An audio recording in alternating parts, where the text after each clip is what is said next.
Hi, my name is Robert Carne and welcome to Focus on Acting. Vulnerability. What is vulnerability? What is that elusive quality that great actors possess? For our purposes, we're going to define vulnerability as open to attack, or being open. We're going to have a look at two main areas of vulnerability. There are more, but for this purposes, we're just going to look at the two main ones, and they lie on a continuum. At one end of the continuum is emotional vulnerability, and at the other end of the continuum, intellectual vulnerability.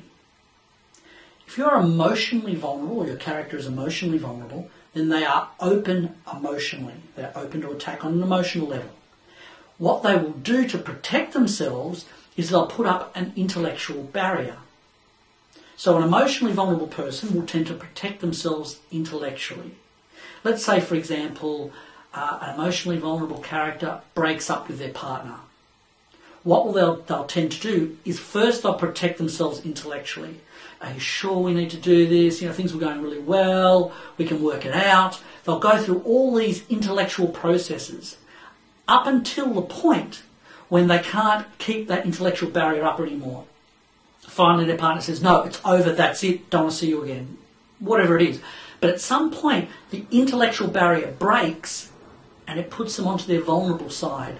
So that's when that's when the emotion comes out. Now, one of the beautiful things that great actors do is we can see the emotional turmoil that's going on behind the scenes, and we see the intellectual barriers in front of that. So while we can see that this person, they might be angry, or they might have this affective emotion that they're putting out there, we can see that it's coming from something else. So they might be talking about whatever it is intellectually. Until that barrier breaks, we get onto their emotional side, and suddenly we have this gorgeous vulnerability. And then, after that's come out, it either cuts to another scene, or the lights come down, or we see the character try to rebuild those intellectual barriers. Emotionally vulnerable person will protect themselves firstly intellectually. Now, an intellectually vulnerable person will protect themselves emotionally or physically. So if somebody who is intellectually vulnerable, and generally background, they might not have as good an education, etc. If they get into an area of conflict, they're more likely to go to a fight situation or something, an emotional/physical response.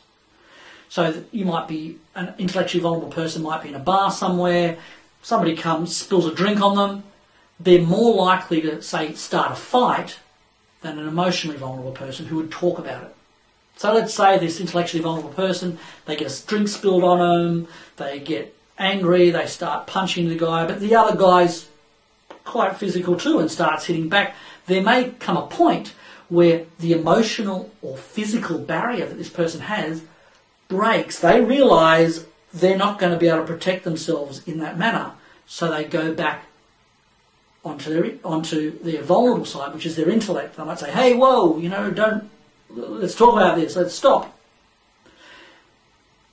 It's an interesting thing. Now, these two areas lie on a continuum.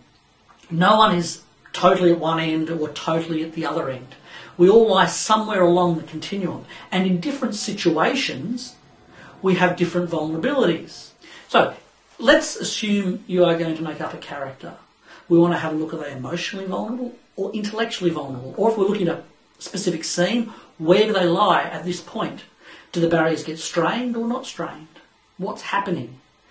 Once you can master the intellectual barrier, or whatever barrier that is, and you need to have the stuff happening underneath.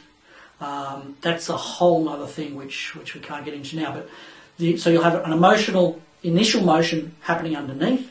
You'll put up intellectual barriers. And those intellectual barriers will flex up until they break. We get this wonderful vulnerability come through, and then the character with their humanity will try and get that barrier up together. Or maybe they don't. Maybe they just stay with that vulnerability and we fade to black.